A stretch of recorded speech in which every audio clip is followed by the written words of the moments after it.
What's up, everybody? This is Denny from TeaDB. And this is James, and today we are brewing some raw pu'erh from Crimson Lotus Tea, some young raw. This is, as you can see, we have some huge, fluffy, we do not have any broken leaves in here until we go take the hammer out and smash them up. Yeah. So this is some 2018 autumn Hekai material. Hekai, it's in Manghai, and it's should be pretty strong stuff. Closing out the day, it's currently about 2:04, roughly, plus or minus a minute. When we're filming this, these leaves are flipping enormous, and Right. Closing out a day on a young raw poo sounds pretty good to me. Right, and we tend to close out on raw pu'erh, Right. and that's mainly just because these things can be quite strong, and you strong. do not want to overpower the previous tea. Just looking and smelling these two leaves, which do look like they've already aged moderately, and yeah, the material is gorgeous. Really, it is. A lot of variety also. So Take a smell of that. quite a bit of oxidation level still in the material. Give this a sniff. Very interesting. I mean, obvious, young, surprisingly sweet, oaty.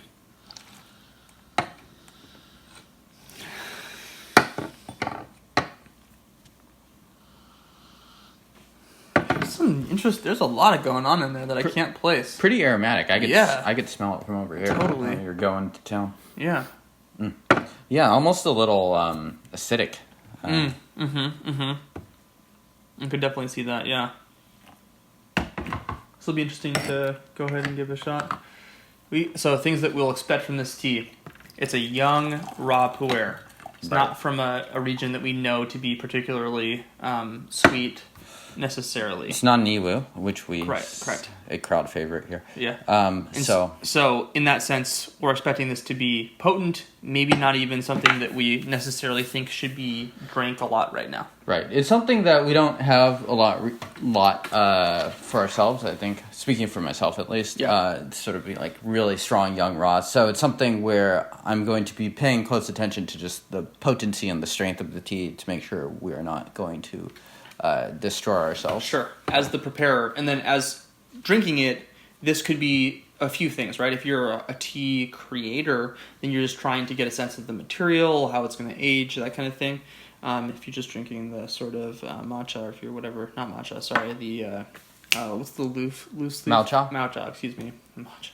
But if you, if you do want to drink these teas today, then yeah, you need to make sure that the tea itself is sort of ready to be drank today. So we'll see. This could be something we're finding out that this tea needs time, which is totally an appropriate thing to drink tea to figure out for these sorts of teas. Yeah, it has a really nice aroma, sort of acorn, hay. Yeah. You know what I'm getting? You know what that smells? No, I have no idea. Sun-dried tomatoes. Okay. Sun-dried tomatoes.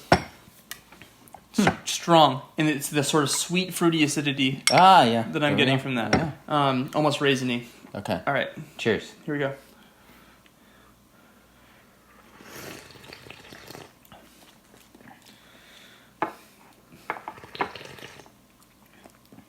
Sturdy base. Straw. I mean, like, we're gonna do like a double, just both sort of sitting here being like, it's not that. It's not too bitter. Yeah, I almost think that A little metallic-y almost. you don't want to wait for these to cool down because the bitterness is just going to get enhanced. So it's not that bitter. We'll see. It very well might get more bitter in this next infusion. It's not tasting like it smells quite that much, at least. Yeah. Still look light in a way right now. Almost tastes like sort of like a refreshing forest. Sort of like it's sort of bright. I get some floral notes, but it's a pretty robust tea. But it's not too, so it's not too earthy, it's not too smoky, it's not too roasted. No, not at all. It just has that sort of like potent, almost a little menthol in it. Mm. Yeah. It's like a raw pu'erh, a young raw, for sure. Yeah. This is going to be our make or break steeping. You're eyeing that tea like you're about to have a fight. Yeah. Faint to the left. Sometimes that raw pu'erh just makes me go a little crazy. Yeah.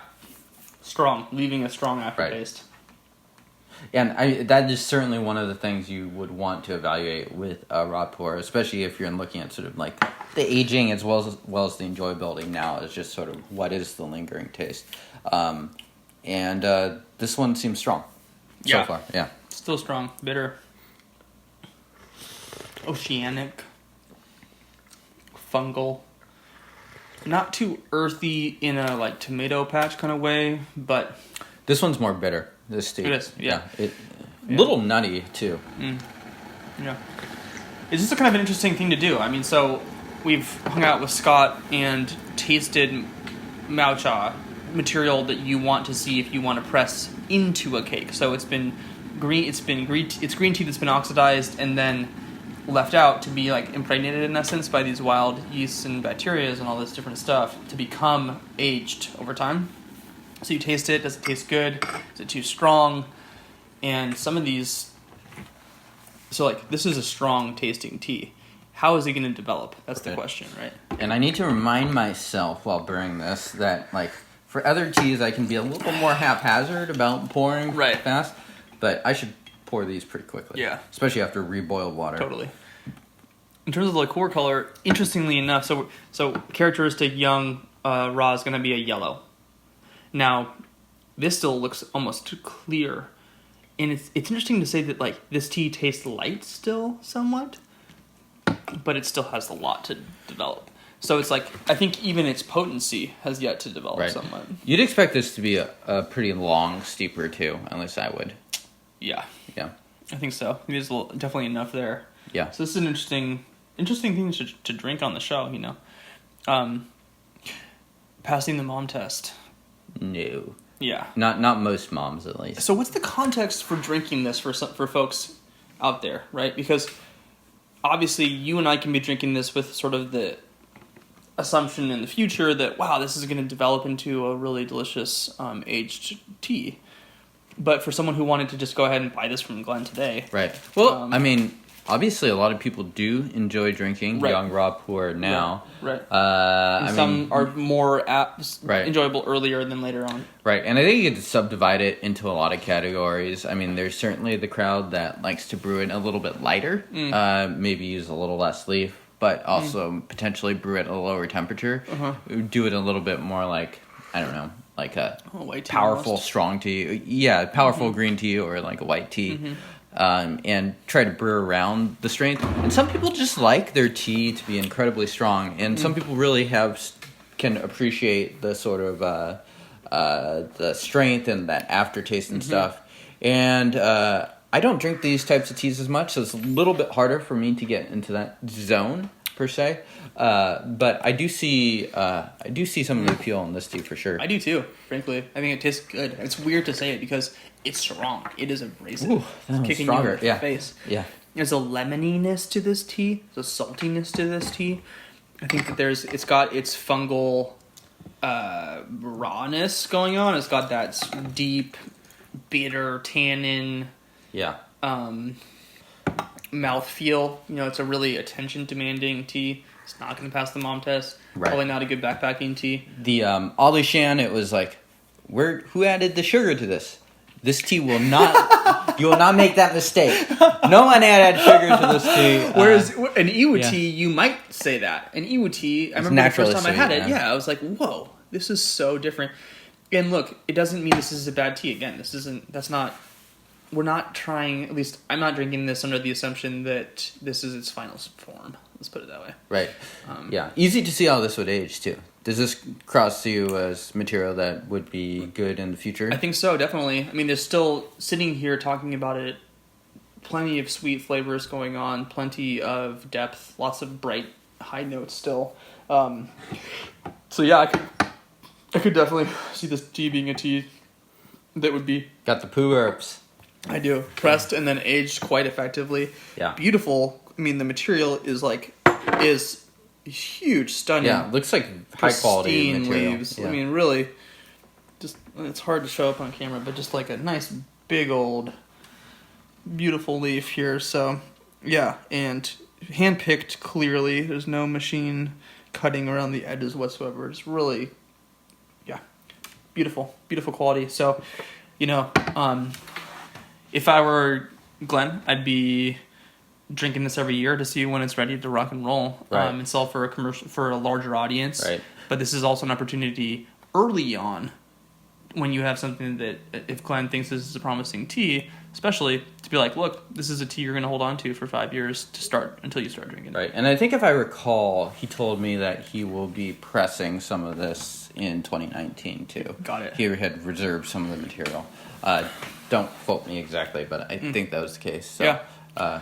Well, I think this is a strong and head-on taste of the category of young raw. If you think tea is for weaklings, then I mean, this is a good tea to correct that assumption. It is such a unique raw pu'erh period, and young raws especially. It's just such a unique flavor profile that you would never expect.